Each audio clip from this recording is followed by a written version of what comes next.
Good evening, good evening, good evening, everyone. Welcome to another episode of Spilling Tea. I'm your host, Tiffany Daniels. Sorry, I got confused on where to put my mouth. So it's been that kind of day. We are going back to that horrible world known as the JRC, but before we get going, a few of the usual disclaimers. If any of you all seen me all over Twitter complaining all day, these last 2 days have been a freaking nightmare. An absolute nightmare. God, just when you call customer service or you're calling to buy something, call to buy something. Don't waste our time with a bunch of questions and, I need to speak with my husband. No, you speak with your husband beforehand, and if it has everything you need and he likes it when you showed it to him before, get the product. Our livelihoods, us being able to keep our jobs, depends on our sales number. And when you're just calling in like that, yeah, just think about us, all right? We're under enormous pressure to constantly produce all the time, regardless of the calls. And if you're not, well, it's your fault, not the type of calls you're getting, apparently. So, sorry, I just needed to vent some steam there. Okay. All right, so the usual disclaimers. You are going to see the link to these miscellaneous reports right there in the description box, alongside the other pertinent links to the Stop the Shocks campaign, including Autistic Hoya's massive archive on the subject, and the templates, folks. Sign your name, click on your senator. We're trying to end improper restraints, aversive therapies, and seclusion inside schools. These things kill people every single year, right? We also have the ever-present and self-explanatory Change.org Shut the Judge Rotenberg Center Down petition. And don't forget to say hi to the Mao. Yes, Mr. Kitten, I know you're there. You're a good boy. Now, folks, trigger warning, when we talk about the JRC, you're going to hear vivid descriptions of and catch clips or surveillance footage of peoples with disabilities being tortured and abused. If you got young children present, please use your headphones, all right?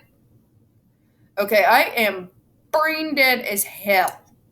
I'm surprised I can form a coherent thought at this point. So if I stumble over any of my words, stare off into space, or just start cursing up a storm, my apologies in advance, all right? Okay, so this incident, let's see here. Did I do this one before? Let me check, because I know I rotated back, and I can't remember anything between now and this morning, folks. Okay, no, we haven't done this one. So this incident took place on August the 30th, 2007, literally 2 days after the one that we went over before. Of course, they're going to call it a non-emergency. Like, what? Would a person have to be bleeding out, being sawed in half to be considered an emergency by these people? Probably. Internal act, physical injury. Intentional, wanton, or reckless application of physical force which inflicts pain. Interesting. Go on.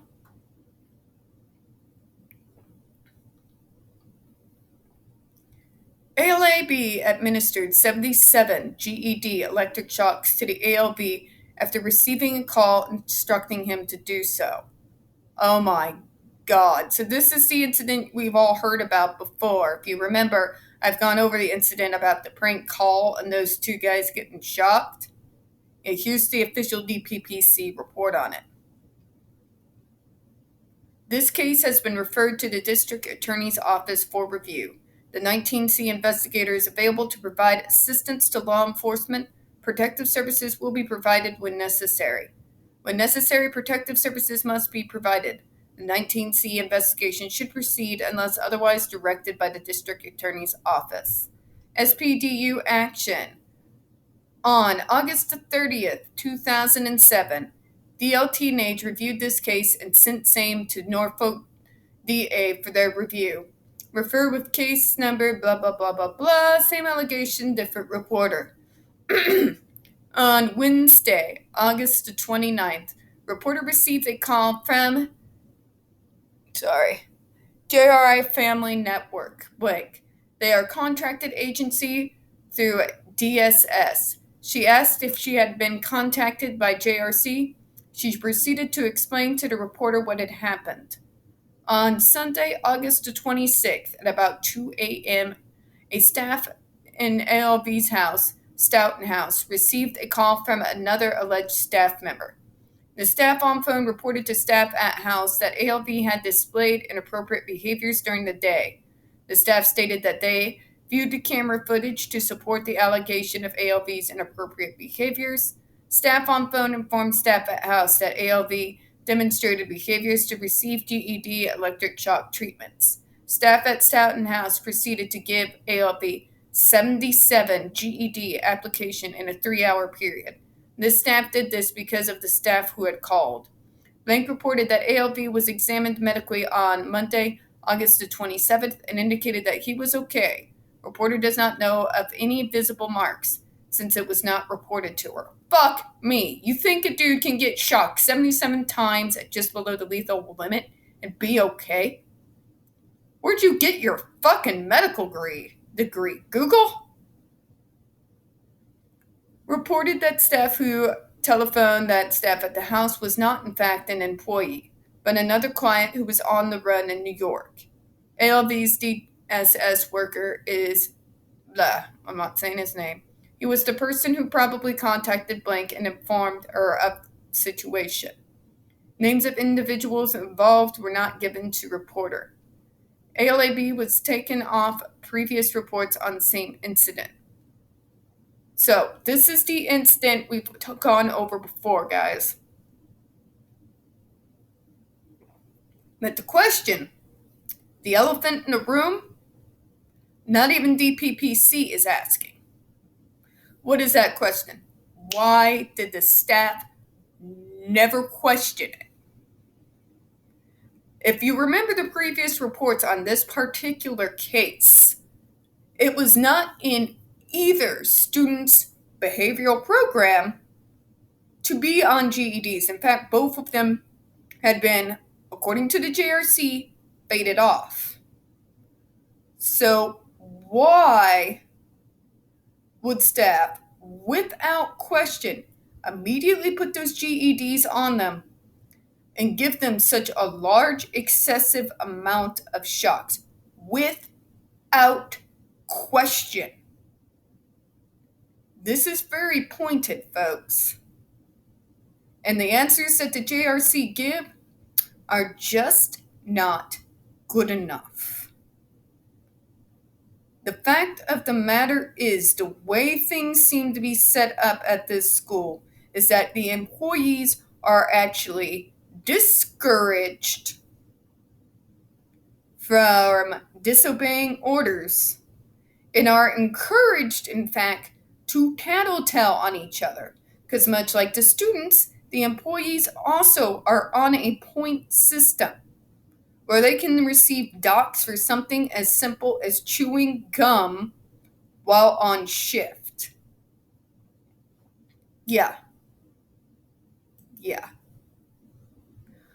They are conditioned to basically tattle on each other, to circumvent one another, and kind of like us call center agents, are constantly under the threat of being fired, always constantly under the threat of being watched. They're constantly being observed by the cameras and get docked and threatened with being fired if they are not punishing the students enough, which is right down to this day. So, the fact that that is never brought up in this case, it is never brought up how the staff never questioned it. Oh, they will sit there and tell you they should have asked if it was a manager and all of that. Let's think about this now. What do we know about the JRC? What do they do to employees that question their orders? They condition the employees to act without question, no matter how. And the fact that they didn't even question 77 shocks goes to speak to what they do there every day. They did it as if it was completely normal. This is very pointed, folks, in this case. They acted like it was a rare, separated event. But if you have staff that is acting like that, no question, none, then that leads me to believe that this was not an isolated incident, that it's a regular occurrence. And on that note, folks, I'm going to go ahead and close out on this one. We don't get very many views on this channel, especially on this subject. And the few that we do tend to get removed from time to time. So, folks, please don't forget to hit that like button, hit subscribe, don't forget to hit the comments. I do appreciate your time this evening. And as always, we here at Spilling Tea hope you have a good one. Bye-bye.